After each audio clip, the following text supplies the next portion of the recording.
Oh, I think I'm going to speak in English. Hello, everybody. This is, well, you know who I am. My name is Profe Kyle. And I have a very special guest with me. Well, for me, very special because she's a fantastic student of mine. And I like to talk to my students because it helps future students know what it's like to study with Profe Kyle. So in front of me, I have the wonderful, the beautiful Elga. Elga, how are you? Amazing. Thank you, Kyle. Oh. All right. Well, Elga's from Colombia, but Elga, in your own words, quickly introduce yourself. So, who are you? Where are you from? Okay. Hello, everybody. I'm Elga. I'm from Bucaramanga, Colombia, but I'm living right now in the most beautiful city in Colombia, Cartagena. I don't know if Um, I agree, but okay. Elga loves Cartagena. She's a I love Cartagena lover. Cartagena. I love Cartagena. I'm a mother of one. My son is Solomon. He's 9 years old. I'm single. Oh, okay. Okay, but Yeah. So if any eligible bachelors watching this, yeah, Elga, she's single and ready to mingle. okay. I'm in the business, AirBNB business. I have 7 apartments here in Cartagena by Airbnb. Next year, I want to live in Florida, US. Sounds good. I'm a student, or I'm a student of my dear teacher, Kyle. Yeah. Of course, that's why you're here. Well, yes, Elga's single. Second, if you're in Cartagena, you need an Airbnb. Contact Elga. I'm pretty sure you'll find her apartments on the Airbnb website. But I guess if you are watching this, you want to go to Cartagena, I guess just leave a comment under the video and I'll send you the contact information of Elga. She's a very good businesswoman. She likes to talk business, and Airbnb serving the customer is her top priority. And thirdly, she can go to Florida. So lots of Venezuelans, lots of Colombians, lots of Latinos in Florida. So who knows, maybe if you're in Florida right now, you'll see Elga in the future. All right. So Elga, first thing, you said you're from Bucaramanga, but you have a bit of an interesting backstory, because in the classes it's always confusing for me because I think because you were born in Bucaramanga, right? You were born there. Yeah. Yes. You grew up in Bucaramanga, yes? Yes, of course. And then you went to Bogotá. Yes, I lived in Bogotá for almost 20 years. I studied in Bogotá, in the Externado University. Okay. Yes, I worked with the government, national government, for 15 years. One day I decided to leave my job and move on to Cartagena. Yeah. So first is Bucaramanga, and then you went to Bogotá, and then Cartagena. Yes, Cartagena. Yes. Who knows? Maybe I didn't remember correctly, but I think, didn't you also have a bar in Bogotá? I remember you telling the class one time, like, I had a bar. Yes, I had a bar, a pub, little pub in Bogotá, in Chapinero neighborhood. Okay, nice. Yes. The name of the bar was Desestrés. Oh, okay. Not stress. I don't know in English. Yeah, I don't know. De-stress. Yes, something like that. Yes, it was a very fun time in my 30s. Early 30s, yeah. Yes. So you had that while you were working with the government, or was that you stopped working for the government and then you had the bar, or you had both at the same time? At the both time, I had my job in the day. During the day, I had my job, and in the nights I opened my bar. Yes, it was very crazy time because I worked maybe for 12 or 13 hours per day, but it was very fun. I made a good money. I earned good money, and I could travel to Europe, to Africa, to US, while I had my bar. Okay. And my job. Yes. Oh, and then because you were working for the government, was it like which government department were you working in at that time? I was working with presidents. Okay, like the president's office. Yes, it was a communications office. Oh, okay. I was working in a communications office. Is that what you study at university as well, as communications? Yes, I studied government and international relations affairs. Is the name of the career. For 5 years. After that, I study on postgraduated. I don't know the name. Master's or a postgraduate? A postgraduate. I study on marketing, political marketing. In Colombia or somewhere else? In Colombia too, in Javeriana University in Bogotá. And after I work in presidents, I worked with Congress. I managed communications of a senator. Senator. I was working for 7 years in the Congress, and after that, I worked with special office, electoral special office. The name is Registraduría Nacional del Estado Civil. Is the department, or is the department that submit the cédulas or the IDs, the national IDs, the national IDs. After that, I work with some important politicians. Politicians, exactly. Politicians, Sorry, I'm learning English. I'm still learning. Politicians. I was in a very important campaigns, national campaigns. To presidents, to the Congress. And my father was mayor. I remember that. Mayor of a town, right? Was it a town? In a town, a little town in Santander. And after all these jobs, I was tired. Tired of politics? Yes, very stressful, very, I had some anxiety. Anxiety. Anxiety. Oh shit! I'm sorry. No, it's okay. But it's a tough word, anxiety. Oh, that's a future Instagram video right there. Oh my goodness! I'm so sorry for I learned some facts. But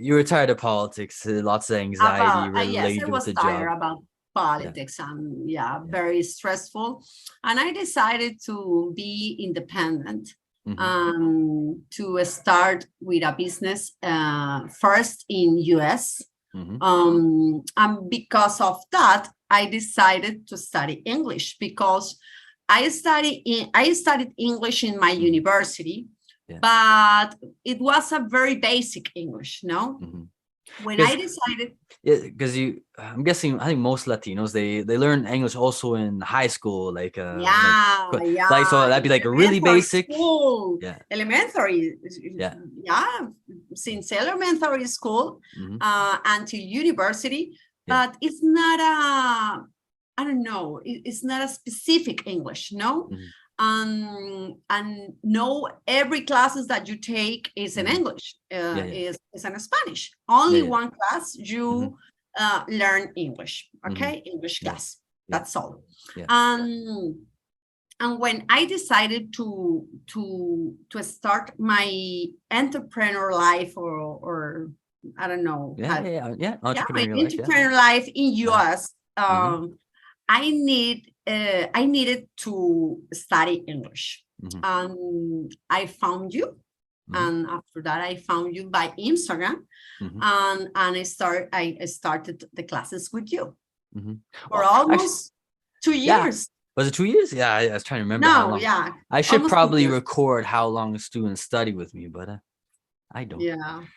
All right. Well, actually, I didn't want to talk about English so soon, but we're already talking about it, so may as well jump into this topic. So, yeah. So you said in high school, I guess in Latin America, be colegio. So in Yeah. colegio and in university, you learn English, but it was very, very basic English. So, from your own perspective, what was lacking from those classes that you took in, colegio and university that you felt that I could give you? Oh, I don't know. Maybe when you start English in the school, in the high school or university, teachers start with grammar. Yeah. The first that you learn is to write. And for me, is the last thing that you have to learn. Yeah, I agree with that. Right, for sure. right. It's like a little boy that. What happened with the boys or with the kids? They start to speak the language, no? After that, they learn to write. For me, was the most difficult thing to learn in my high school, my school, or my university was to listen and to speak. Yeah. To speak. I don't know why, because maybe I felt afraid to speak because it not was was a good English because of my friends. I don't know. I don't speak good. Like your friends told you didn't speak good, or you just felt uncomfortable speaking English with gringo friends? I felt uncomfortable, and it's very common here in Colombia in the schools. Like common, like the people like make fun of each other. You can't speak freely. Freely, or you don't feel safe to speak. Yes, and I don't know, because of the bullying, maybe, or I don't know. For me, is a lack. Yeah. Una falta. A lack. Yes. And the teachers don't learn to you. Teachers don't learn to you how. Well, they don't teach you. Yeah, they don't teach you. Sorry to teach you. Teach you. I'm still thinking sometimes in Spanish and try to translate in English. Don't worry about it. For me, this is another thing. Kyle. Don't think in Spanish and don't think to translate in English. It's a very common mistake, and you learn that in the school. Oh, they teach you, they teach you to translate all the time? Yes. And it's weird because my English teachers talk to me in Spanish and talk to me in Spanish, and after that, please talk in English. I have to talk in English, but you're talking to me in Spanish. Yeah, that's strange.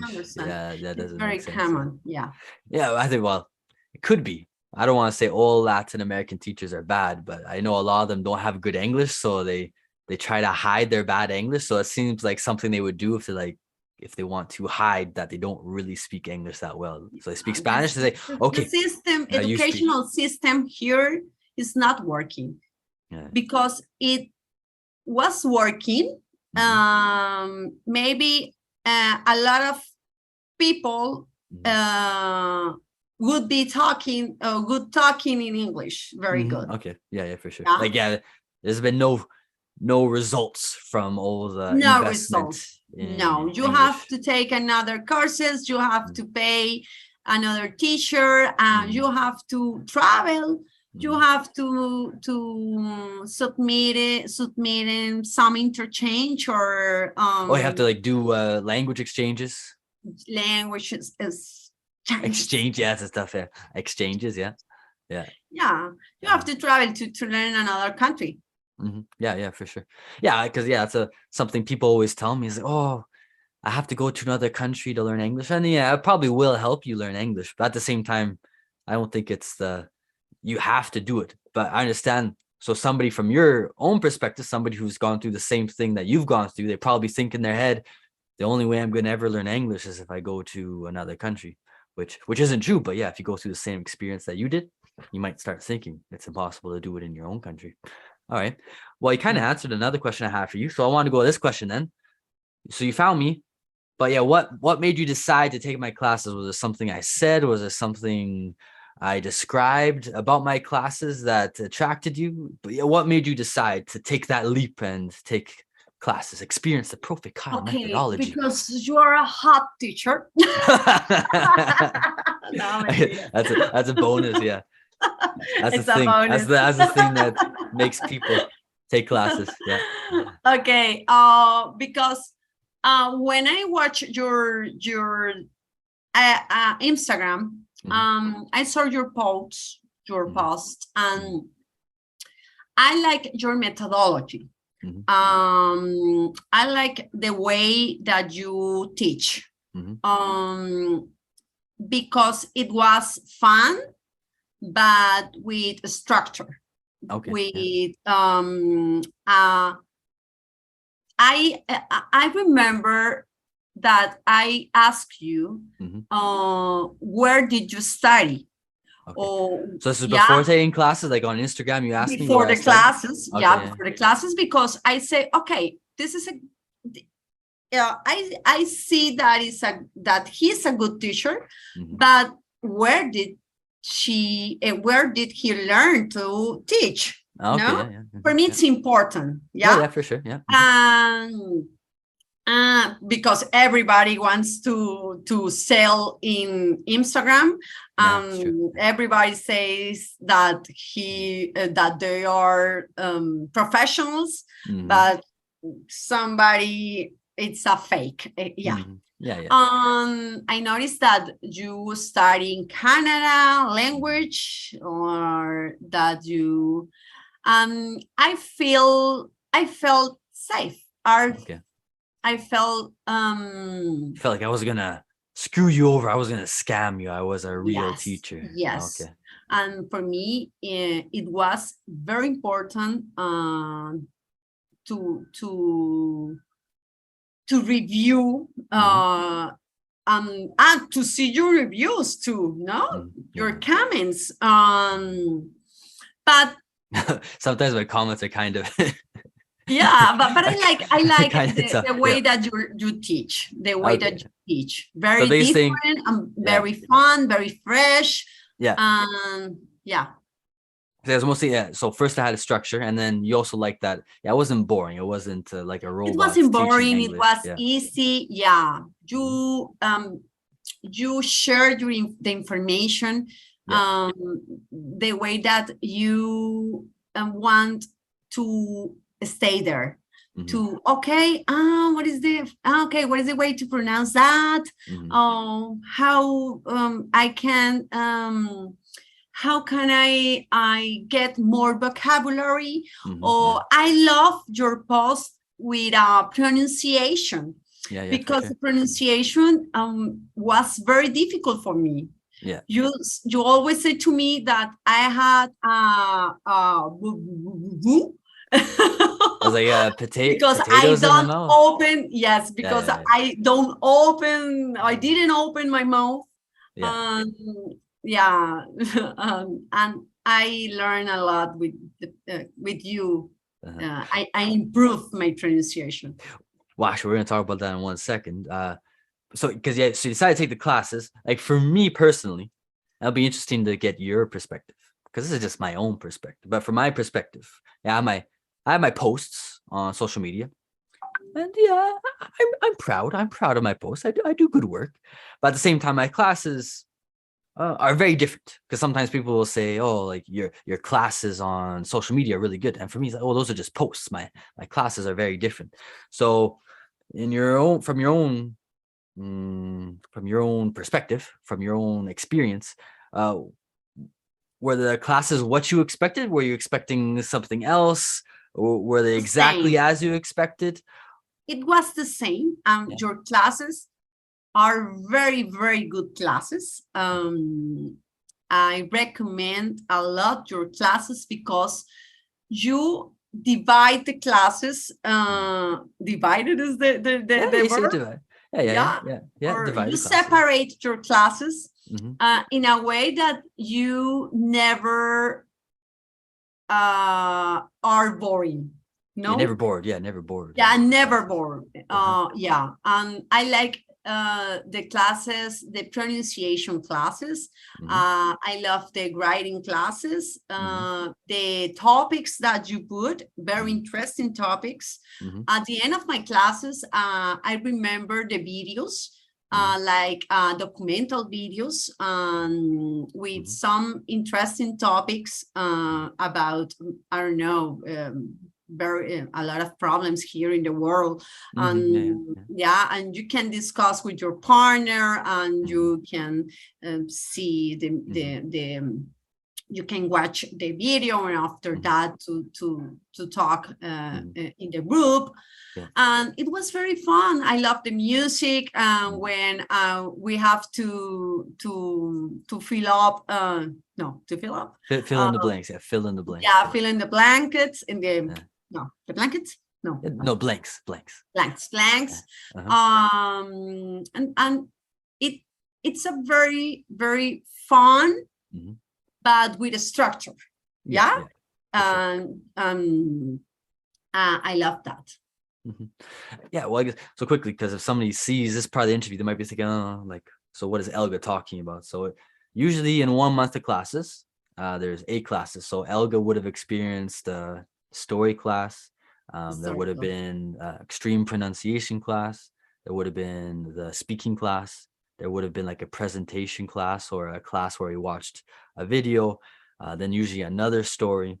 Now, actually, Elga hasn't experienced this yet, but now I try to do a dialogue for the second story. So now it's a little bit different. But Elga wants to come back to classes anyway, so she'll probably experience in a few weeks. So the dialogue. Then we'll have music. Then we'll have writing, and then usually the last class is a review of the month. So so Elga said, the classes are divided into different, I guess you would say, skills, but I really don't usually talk about that. I tell you guys, today we're gonna read a story, but I don't say today we're gonna be learning vocabulary and practicing your speaking skills. No, here's a story. Let's have some fun. But I try to have structure to the classes. All right. Well, it seems like you liked a lot of the classes. Was there one class in particular that you liked more than any of the rest, or you liked all of them equally? Yes, my favorite class was pronunciation class. And that'd be like the extreme pronunciation, because we do the extreme pronunciation class and the music. So music and extreme, but extreme pronunciation was very, very interesting for me, because my fail, or my lackness, how do you say me? I know what you're trying to. I know what you're trying to say. Your biggest weakness. My weakness. Your biggest weakness. My big weakness was my pronunciation, because my pronunciation was very Latin, and make me sound like Sofia Vergara in the I wasn't that bad. Beginning. After your classes, my clients say to me that my English was very good, and my pronunciation was very good. And I say, oh my goodness, I improved my pronunciation. Thanks, Kyle, to you. All right. So, I was going to ask you, so what you feel improved the most, but for you, from the classes, the biggest thing that improved was the pronunciation and gringismos, no? Because it's different to it's another thing from the normal scenario here where you learn. You don't learn here gringismos the way that gringos talk every day. Mhm. Yeah, and with you, I learned some gizmos that I didn't understand before. Mhm. Yeah. Yeah. I don't know, maybe I don't know, different Yeah, gizmos. yeah, for I sure. don't Well, remember right now one special, but you know, the same thing for me. People ask me like, "Oh, tell me some Colombianismo." I'm like, yeah. I need to be in the situation to tell you one. A simple gizmo like got it, guys. Yeah. Got it. It's Yeah, simple, exactly. Yeah, but everybody use got it. yeah. Okay, For I sure. got it. I got you. Mhm. Oh yeah. No, I feel more American. Yeah, for sure. Well, yeah, because sometimes I'll see comments from Latinos who've never really had I guess, a good English teacher, and they'll say stuff like, "Oh, gringos don't have any good grocerías, or gringos don't have many dichos in English." And I say, I don't know what you're talking about. We got tons and tons of grocerías. We got tons and tons of Yeah. Yes. dichos. Just that nobody ever teaches you those grocerías and dichos, so you're never gonna see them, and that's why you think that. All right. Yeah. So yeah, And I pronunciation. Oh yeah. mhm. And Cool. I lost my fear to talk. Yeah. Okay. For So me was the yeah. most important thing. Mm-hmm. It was to feel that it doesn't matter how I talk, Mm-hmm. because every gringo understand to me. Mm-hmm. It because for American Mm-hmm. people, it doesn't matter how is your pronunciation. Mm-hmm. Yeah. Um. Uh, I I I haven't found Mm-hmm. somebody from US that uh, that who say to me it's wrong that you say, Mm-hmm. or it's a bad pronunciation. Mm-hmm. Everybody said to me, "Good, Elga. I understand you. Got it." Yeah, Mm-hmm. and I feel more safe. No, Mm-hmm. more comfortable. This is a very hard. Never I learned to say Comfortable. Yeah. comfortable. It's a tough word. Oh. Yeah. You can see that Elga's gringy sound because she says shit. That's very gringo. Shit. Yeah, shit. Yeah. Well, yeah, because I think for many Americans, just to quickly talk about this, because I think lots of Latinos are scared that Americans or Canadians are going to criticize their pronunciation. And Yeah. in a way, yes, if you pronounce really, really, really bad, we might not criticize, but it is a little bit tiring because there are so many people in Canada, United States, who immigrate there or work there, and they have a really, really heavy accent, and we don't understand. But at the same time, if we meet somebody like Elga, who is trying to pronounce as good as she can, she's trying to assimilate as well as she can, we really do appreciate it because we're so used to Latinos or Chinese or Indians who don't ever try to improve their English, and it's difficult to understand them, and it frustrates us. So when we do meet a foreigner like Elga, who is trying to get better at English, we do appreciate it. We're like, yes, thank you so much. Yeah. Thank you so much for trying to get good at English. And I appreciate too.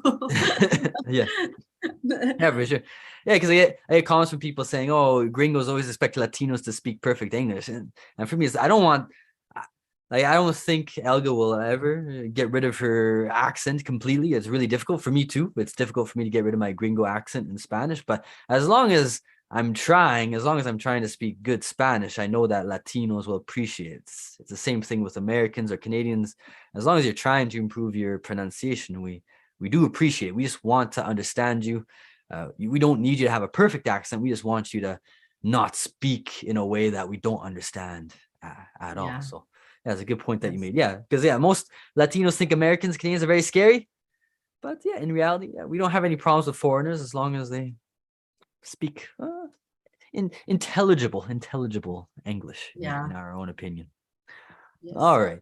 And what about a big thing that people always said? One of the most surprising things that students told me when I first started doing my classes was about listening. So yeah, you improved your pronunciation, you improved your gringismos, and you got rid of your fear of speaking.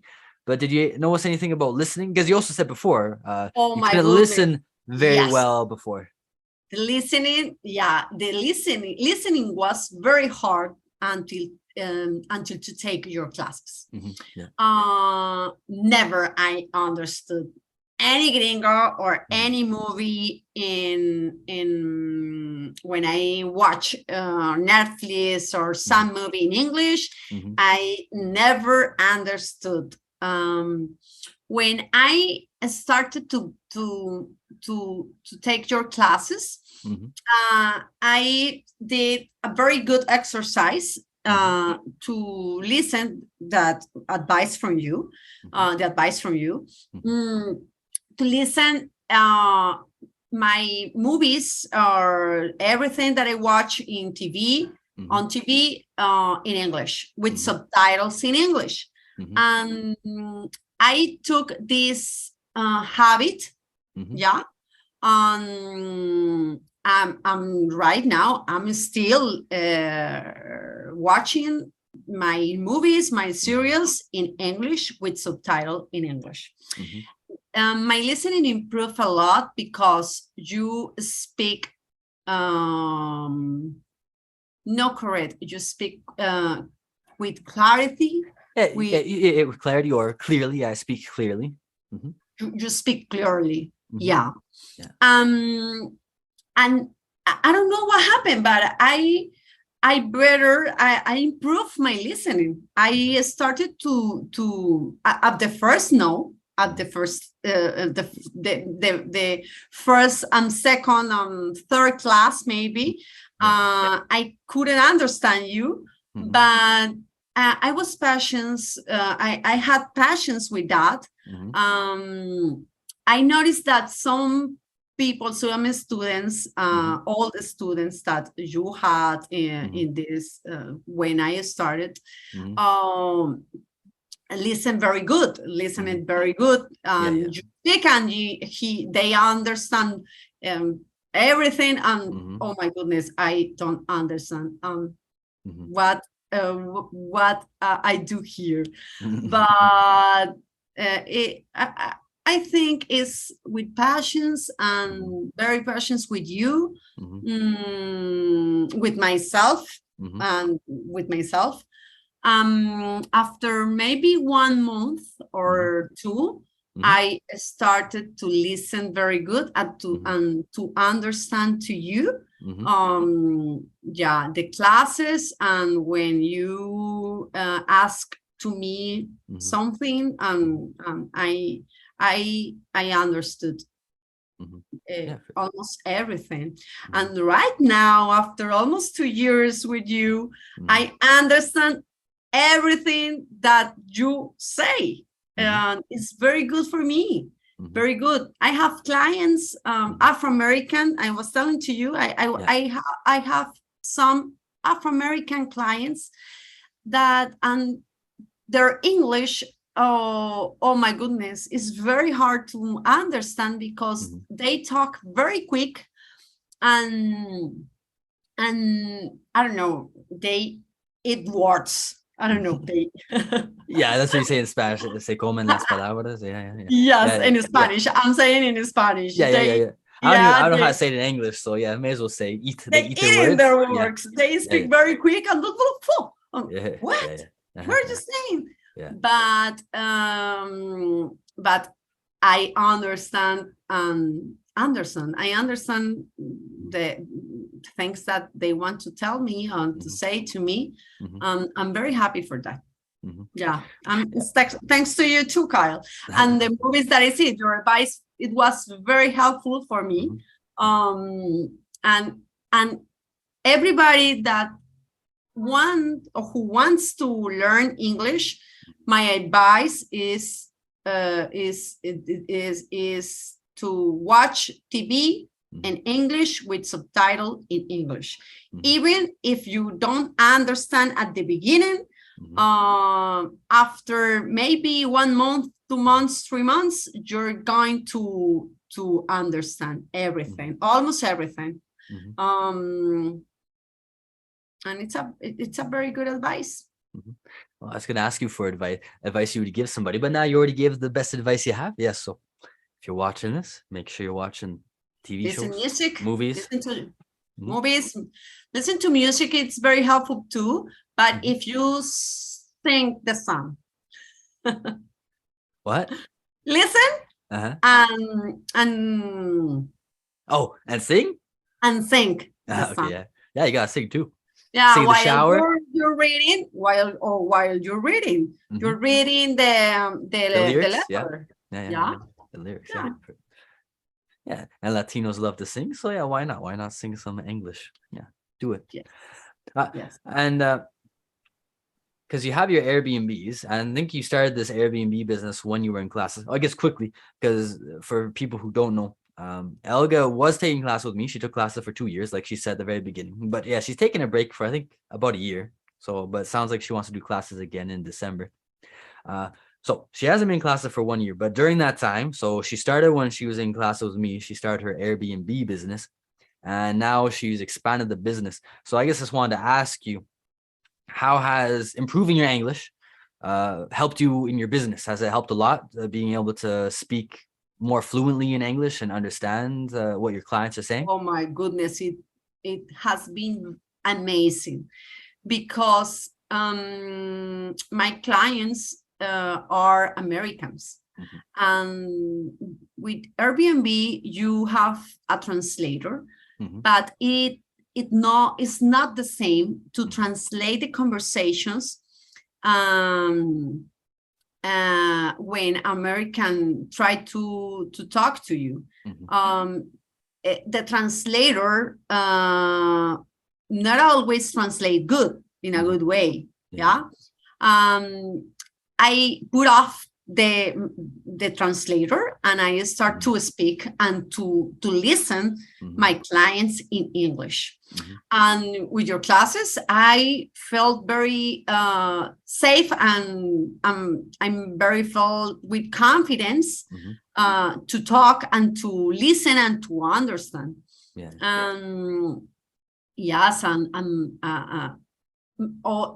almost my 90% of clients are Americans, and Americans, friends of my clients, Americans, that they are Americans too. I have to talk in English almost every day. And your classes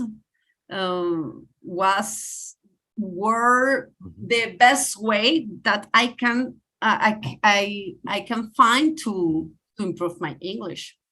Yeah, for sure.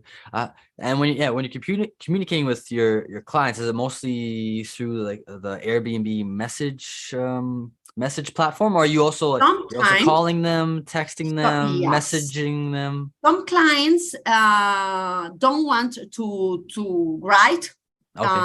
They prefer to talk to call the host. And I have to talk in English and listen in English, but by phone, not by messages. You can't translate nothing, no? You can't translate. And I remember my first time when an Afro-American client called me, and I said, he's talking to me in English. Oh my goodness, what do I have to do? My translator. I say, okay. I understood. Don't worry. I call you, or yes, the keys are tal place. In that place. Spanish English. Yes. It was my first client. That it not was by message, by call, and But I felt good. Yeah, scary, but you survived. I survived. Good. I survived. All right, I think we're getting close to the end here now. I guess one final question about the classes. My methodology is very crazy. I always find it difficult to describe it, so I want to know in your own words, 1 sentence, 2 sentences, in your own words, how would you describe the Profe Kyle methodology to somebody who doesn't know what it is? Okay. Your methodology is very, I don't know the word, maybe fun, but at the same time with a good structure.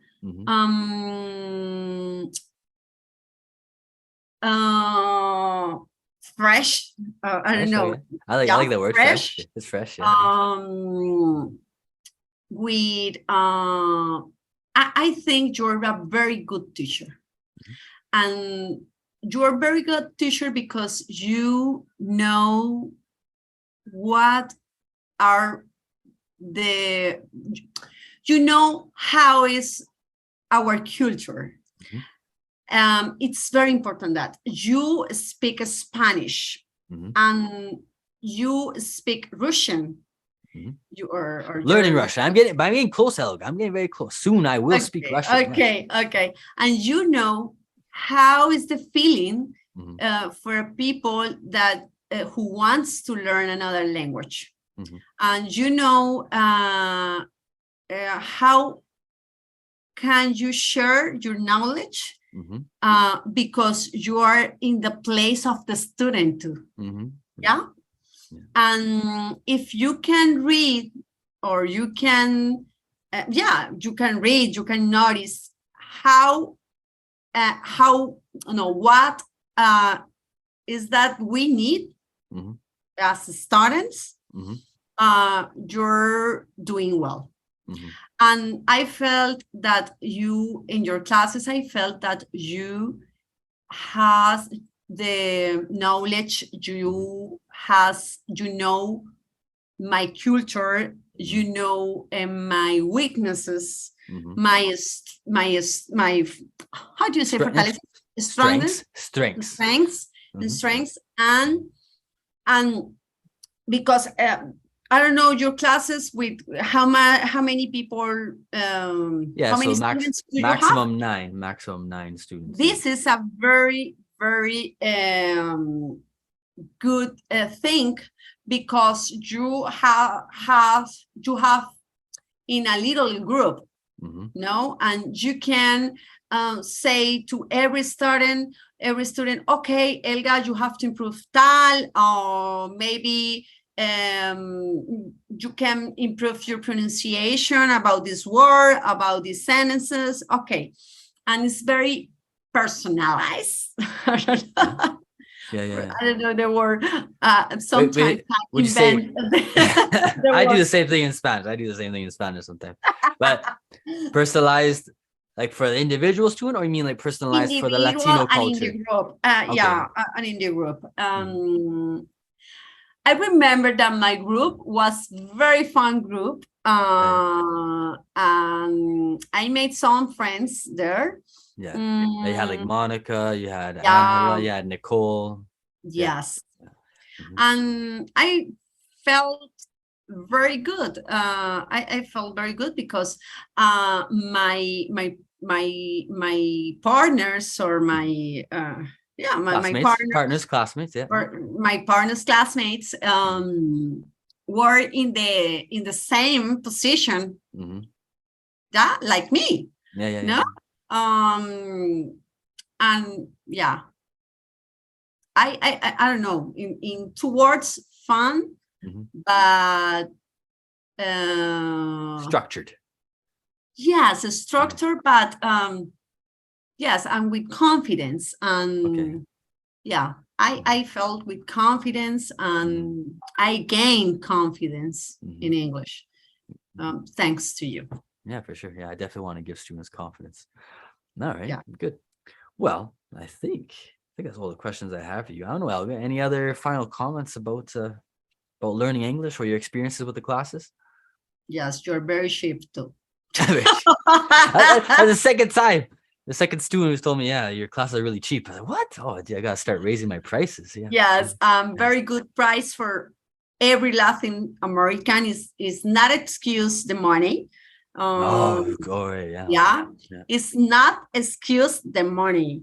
If you want to learn English, you have to pay to Kyle, because it's very good teacher. He's graduated from a very good school, university in Canada. He knows Spanish people, culture, Latin American culture that is not easy. We're not easy. That's very true. That's very true. No, we are not easy people. And it's fun. It's not boring. All right. I like it. That's a good way to end it. Oh, we have to start raising the prices. Raise the prices soon. $100 per month. No way. All right. But yeah, you're cheap. You're cheap. All right. But that you learn that lo que tú, lo voy a decir en español. Okay, yeah, for sure. Yeah. Lo que tú ofreces, that you offer, is very high and compared that I paid for that. Yes. So you get a, well, actually I think I might have taught you the dicho before, but it's a complicated dicho. But the dicho we say in English is you get a lot of bang for your buck. A lot of bang for your buck, your dollar, right? Okay. So yeah, what you're basically saying is, okay, maybe the price may seem high for you, but you get a lot for what you pay for. And we have to take advantage of that. Yeah, for sure. Use me, take advantage of me. Latin America. Yes, we have to use you. All right, good. Well, Elga, thank you for talking to me. Well, I think I'll talk to you a little bit, but I'm gonna stop the interview here for everybody who's watching, and then we'll talk a little bit in a few seconds. So for everybody who is watching this interview until now, thank you for watching. Thank you for listening to Elga and I. And of course, if you have any questions for me about my methodology, just send me a message in the YouTube comments or on Instagram or, wherever I am on social media. So thanks again, Elga, and everybody. I'll see you soon. Thank you. Bye-bye, Kyle.